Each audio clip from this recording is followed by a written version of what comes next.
बिस्मिल्लाहिर्रहमानिर्रहीम। अस्सलाम वालेकुम जी। मैं नज़मुल हसन बाजवा हूँ। आपको हमारे फेसबुक पेज और यूट्यूब चैनल पर खुश आमदेद। नाज़रीन कराम, इस वक्त अब ये वीडियो रिकॉर्ड कर रहा हूँ तो सूरत हाल इंतहाई संगीन हो चुकी है। लगता यह है कि शायद वो तबले जंग जो है ना वो बच चुका है, क्रैकडाउन शुरू हो चुका है, गिरफ्तारियों का अमल शुरू हो चुका है। रात लेट नाइट मैंने आपको अपडेट किया था कि इमरान खान की गिरफ्तारी के लिए जो है ना वो कॉल दी गई थी। जब जो है ना वो लोग वहां पर इकट्ठे हो गए तो इमरान खान को तो गिरफ्तार नहीं किया गया, लेकिन नाज़रीन कराम फवाद चौधरी साहब को गिरफ्तार कर लिया गया है। अब फवाद चौधरी साहब को किन मुकदमात में गिरफ्तार किया गया है, इनकी क्या सजा बनती है, रात भर उनके साथ क्या होता रहा, आंखों पर पट्टी क्यों बांधी गई थी, हथकड़ियां क्यों लगाई गई, फवाद चौधरी साहब ने अदालत के अंदर क्या कहा है, पिंडी के अंदर कौन से मुकदमात दर्ज किए गए हैं, और ये फवाद चौधरी पर नहीं है और मजीद किन किन लोगों की गिरफ्तारियां जो है ना वो अमल में लाई जा रही हैं, इसकी कुछ इब्तदाई मालूमात मिली हैं, वो मैंने आपके साथ शेयर करनी है। इससे पहले कि मैं आगे बढ़ूं, मैं आपको ये बताऊं कि मैंने परसों एक खबर की थी और मैंने आपको बताया था कि इमरान खान की गिरफ्तारी आज पहला कदम उठा दिया गया। आपको याद होगा, मैंने आपको बताया था, ये सारा कुछ शुरू होने से पहले मैंने आपको बता दिया था कि ये हो रहा है, ये अंदर पक रहा है, देयर इज समथिंग कुकिंग। और मैंने आपको ये भी बताया था कि किन किन अफसरान के जो है ना वो जो है ना वो तबादले किए जा रहे हैं, किन किन को लेके आ जा रहा है और उसका मकसद क्या है। बहुत सारे लोग इस पे ये कहेंगे नहीं फवाद चौधरी साहब को तो देखे ना, वो तो इस्लामाबाद पुलिस लेकर गई है। पहली बात यह है कि जो गाड़ी लेकर गई वो इस्लामाबाद पुलिस की नहीं थी। इस्लामाबाद पुलिस तो खैर बाद में आई है। और इस्लामाबाद पुलिस के अलावा पिंडी में जो मुकदमात दर्ज हुए हैं उनका क्या करना होगा, उसकी तफसील भी आज के आपके सामने रख देता हूं। सबसे पहले ए टू जी सुने हुआ क्या। सुबह 6 बजे के करीब जो है ना वो फवाद चौधरी, या 6 बजे उससे थोड़ा सा पहले, फवाद चौधरी साहब को उनके घर से उठाया गया। जो गाड़ियां आई वो बगैर नंबर प्लेट के थी, उनके ऊपर कोई नंबर प्लेट नहीं लगी हुई थी। फवाद चौधरी की आंखों पर पट्टी बांधी गई। उनकी गाड़ी का पीछा फरूख हबीब साहब ने किया। फरूख हबीब साहब ने उसकी तस्वीरें लेकर बताई, दिखाई, और उसके बाद फिर हमाद अजहर साहब उन गाड़ियों का बार बार पीछा करते रहे। उन्होंने जो लास्ट लोकेशन दी फवाद चौधरी की, वो काउंटर टेररिज्म डिपार्टमेंट की लोकेशन थी। वहां पर हमाद अजहर के मुताबिक फवाद चौधरी को रखा गया। फिर जब यहां से निकलने लगे और अब उन्हें राहदारी रिमांड के लिए पेश किया गया। मैं पिंडी में मुकदमात पे बाद में आता हूं और किस किस की गिरफ्तारी वो बाद में आता हूं। पहले जरा फवाद चौधरी की पूरी बात सुन लें, उनके ऊपर पर्चा और उनकी अदालत के अंदर क्या क्या हो रहा है ना। तो हमाद अजहर साहब ने कहा कि मेरे ऊपर जो है ना वो बंदूकें तानी गई। उन्होंने इसके ऊपर तस्वीरें भी दी, उन्होंने ट्वीट भी किया कि जब मैं गाड़ी का पीछा कर रहा था तो मेरे ऊपर बंदूकें तान ली गई। फिर पुलिस वालों ने उनकी गाड़ियों को, हमाद अजहर साहब की गाड़ियों को रोक भी लिया। अब फवाद चौधरी साहब का सुन ले जरा कि फवाद चौधरी साहब के ऊपर जो FIR है वो क्या है। नाज़रीन कराम, इसके अंदर ये सेक्रेटरी इलेक्शन कमीशन की दरखास्त के ऊपर जो है ना वो इनके ऊपर मुकदमा दर्ज किया गया है थाना कोहसार के अंदर।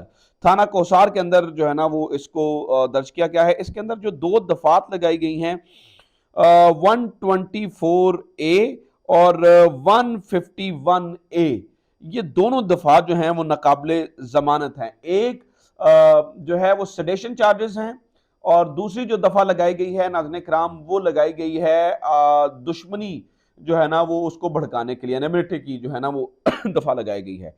अच्छा, इन दोनों दफात के बारे में आपको बता दूं कि ये जो दोनों दफात है इसके अंदर जो है वो जमानत नहीं हो सकती, ये नाकाबिले जमानत जो है ना वो दफात लगाई गई हैं। यानी कि ये असल में हुआ ये कि जैसे मैंने आपको बताया कि सेक्रेटरी इलेक्शन कमीशन ने जो है ना वो ये दरखास्त दी और दरखास्त देकर जो है ना वो ये सारा मुकदमा दर्ज हुआ। अच्छा, जब फवाद चौधरी साहब को अदालत के अंदर पेश किया गया तब क्या हुआ, पहले सबसे ज्यादा ये सुन ले, फिर मैं जरा पिंडी के मुकदमात की बात करता हूँ। नाज़रीन इकराम, आज जब फवाद चौधरी साहब को अदालत के अंदर पेश किया गया तो फवाद चौधरी साहब को हथकड़ियां लगी हुई थी और उनके ऊपर फूलों की पत्तियां जो है वो निछावर की जा रही थी। एक बहुत बड़ी तादाद के अंदर लोग वहां पे पहुंचे हुए थे, मीडिया बहुत बड़ी तादाद के अंदर पहुंचा हुआ था। फवाद चौधरी साहब से आती सवाल किया गया, फवाद चौधरी साहब आपको क्यों गिरफ्तार किया गया है, जिसके ऊपर फवाद चौधरी साहब ने कहा कि मुझे हंसते हुए जवाब दिया कि मुझे गद्दारी के मुकदमे में जो है ना वो गिरफ्तार किया गया है। मैं तो कहता हूं कि पूरे पाकिस्तान को जो है ना वो आप फिर इस मुकदमे में आपको जो है ना वो गिरफ्तार करना पड़ेगा। अच्छा, ये हुआ। उसके बाद फवाद चौधरी साहब अदालत के अंदर पेश हो गए। अदालत के अंदर पेश होते ही जब इस मुकदमे की समाअत शुरू हुई, असल में ये मुकदमे की समाअत राहदारी रिमांड लेने के लिए है। राहदारी रिमांड चूंकि लाहौर से उन्हें इस्लामाबाद आना है, इसलिए लाहौर की अदालत से राहदारी रिमांड लिया जा रहा है। वैसे ये रिमांड बनता नहीं है, वो मैं आगे चल के आपको वजह बताता हूं कि वो क्यों नहीं बनता। लेकिन सुने इसमें जो है ना हुआ क्या। सबसे पहले फवाद चौधरी ने कहा कि भजन इतनी पुलिस बाहर लगा दिया, लगता है कुछ जेम्स बॉन्ड को पेश करना है। फिर उन्होंने कहा, फवाद चौधरी ने अदालत के सामने से फाजिल जज साहब से कहा कि जनाब मुझे FIR की कॉपी दी जाए। फाजिल जज ने FIR की कॉपी जो है ना वो फवाद चौधरी को दे दी। अच्छा, उनने फिर फवाद चौधरी ने, वकील फवाद चौधरी ने पूछा कि ये बताएं रिमांड कौन सी पुलिस लेने आई है, जिस पर फवाद चौधरी ने कहा। अब ये फवाद चौधरी बजाते खुद बोल रहे हैं, उन्होंने कहा ना जब जी इस्लामाबाद पुलिस आई है, तो फवाद चौधरी साहब बोल रहे हैं, कहते हैं यहां से इस्लामाबाद का रास्ता 4 घंटे का है, वहां पेश करें, ये राहदारी रिमांड नहीं बनता। ये वकील फवाद चौधरी ने कहा। फिर फवाद चौधरी ने अदालत में बयान दिया, जो मुकदमा दर्ज हुआ, सुने जरा वो फवाद चौधरी क्या कह रहे हैं अदालत के अंदर। वो कहते हैं जी जो मुकदमा दर्ज हुआ इस पर फख्र है, नेल्सन मंडेला पर भी यही मुकदमा था कि बगावत की है। मैं साबिक वफाकी वजीर हूं और सुप्रीम कोर्ट का वकील हूं, मुझे इज्जत और एहतराम के साथ ट्रीट किया जाए। जिस तरह से गिरफ्तार किया गया वो मुनासिब नहीं था, फोन करते मैं खुद ही आ जाता। फिर उन्होंने कहा कि मैंने इलेक्शन कमीशन से मुतालिक जो बात की है, अब सुने जरा, वो इसके ऊपर डटे हुए हैं। कहते हैं जी मैंने इलेक्शन कमीशन से मुतालिक जो बात की है, सारा पाकिस्तान वही बात कर रहा है, मेरा मेडिकल कराने का हुक्म दिया जाए। फवाद चौधरी ने इस्तदा की। इस पर देख लेते हैं फाजिल जज का जवाब। अदालत ने फवाद चौधरी के मेडिकल कराने की फिर हदायत कर दी।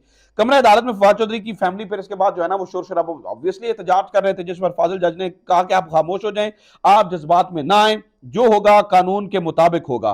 फिर जनाबे वाला इसके ऊपर वकील पेश हो गए अदालत के अंदर। उन्होंने बहुत ज्यादा नाराजगी का इजहार किया कि फवाद चौधरी साहब को हथकड़ियां क्यों लगी हैं, हमारी बार काउंसिल की जानिब से करारदाद मंजूर हो चुकी है, किसी वकील को हथकड़ी में अदालत पेश नहीं किया जाएगा। ठीक है, अच्छा, इसके बाद जो है ना वो वकला ने हथकड़ियां खोलने की इस्तदा की और फवाद चौधरी की हफ्जे बेजा की दरखास्त आई। और फिर उन्होंने कहा, हाँ ये बहुत इंपॉर्टेंट है, बहुत ज्यादा।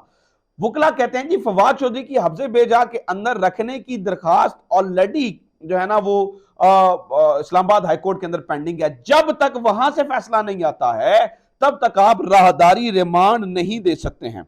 ठीक है, राहदारी रिमांड की दरखास्त पर समाअत ना की जाए। फिर जुडिशियल मजिस्ट्रेट ने समाअत कुछ देर के लिए जो है वो यहां पर मुलतवी कर दी, क्योंकि जुडिशियल मजिस्ट्रेट ने कहा कि जब तक ऑब्वियसली, तो इसलिए अभी राहदारी रिमांड फवाद चौधरी का नहीं दिया गया। अब ये है सूरत हाल। अब मैं बताता हूं जनाबे वाला, इसके अलावा जो है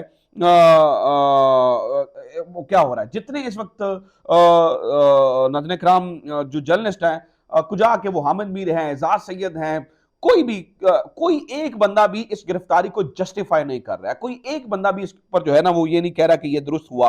अब इसके अलावा सुने जनाबे वाला क्या हुआ।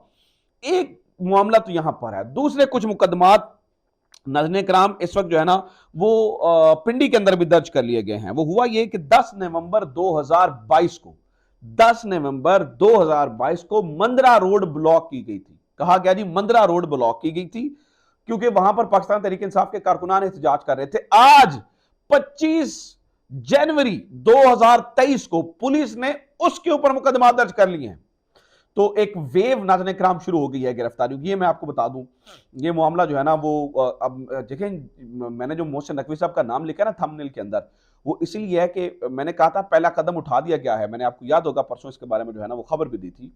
तो ये जो पिंडी पुलिस के मुकदमात हैं, ये ऑब्वियसली ये मोहसिन नकवी साहब जब आए हैं तो ही शय मिली है। 10 नवंबर को क्यों मुकदमा दर्ज नहीं हुआ, 10 दिसंबर को क्यों मुकदमा दर्ज नहीं हुआ, 10 जनवरी को क्यों मुकदमा दर्ज नहीं हुआ, 3 महीने और 15 दिन के बाद आपने जो है ना वो मुकदमा क्यों दर्ज किया है, आपने इसके ऊपर जो है ना वो क्यों बात की है। तो इसके अलावा जो मेरी इतलात हैं, जो मेरी कुछ पार्टी रहनुमाओं से बात हुई है, यहाँ पर ज़ुबैर नियाज़ी साहब की गिरफ्तारी का खदशा है, हमाद अज़हर साहब की गिरफ्तारी का खदशा है, फ़ारूक हबीब साहब को भी गिरफ्तार किया जा सकता है। अभी इमरान खान साहब जो है ना वो एक एहतजाज की कॉल देने वाले हैं। इमरान खान साहब का वैसे ये भी बयान सामने आया है कि जो लोग मुझे गिरफ्तार करना चाहते हैं उनको मुझे गिरफ्तार करने दीजिए, उनके रास्ते की रुकावट मत बने, आए और उन्हें मुझे गिरफ्तार करने दें। तो ये इस वक्त की सूरत हाल है। नाज़रीन कराम, तबले जंग बच चुका है, माहौल ख़राब हो चुका है। हमारे पास अपने प्याज और टमाटर छुड़वाने के लिए पोर्ट पर खड़े कंटेनर्स जो है ना वो हमारी सब्जियां ख़राब होगी, उनको छुड़वाने के लिए हमारे पास डॉलर्स नहीं है, पर हमारे पास एडवेंचर करने के लिए पूरा वक्त मौजूद है। अपना ख्याल रखें। खुदा हाफ़िज़। पाकिस्तान जिंदाबाद।